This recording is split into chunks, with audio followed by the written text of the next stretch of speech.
Apprenti chimiste, bonjour. Dans cette vidéo, nous allons apprendre à calculer la masse molaire d'une molécule à partir de la masse molaire de ses atomes constitutifs.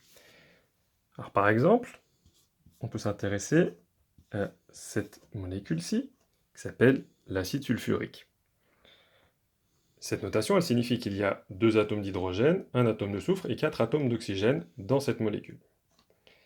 Maintenant, on veut savoir combien pèse une mole de cette molécule. Alors, ce qu'il faut comprendre, c'est que cet assemblage-là, ça veut dire que j'ai pris un atome d'hydrogène, un deuxième atome d'hydrogène, un atome de soufre, 4 atomes d'oxygène. Si je sais combien pèse un atome d'hydrogène,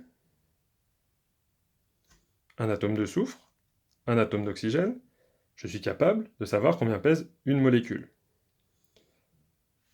Maintenant, le chimiste y compte en mol, on l'a déjà vu dans une autre vidéo.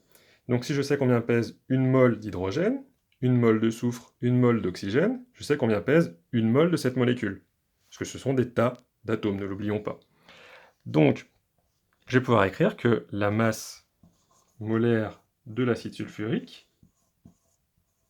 qu'on appelle masse molaire moléculaire, vu qu'il s'agit d'une molécule, c'est 2 fois la masse molaire de l'hydrogène, plus 1 fois la masse molaire du soufre, plus 4 fois la masse molaire de l'oxygène.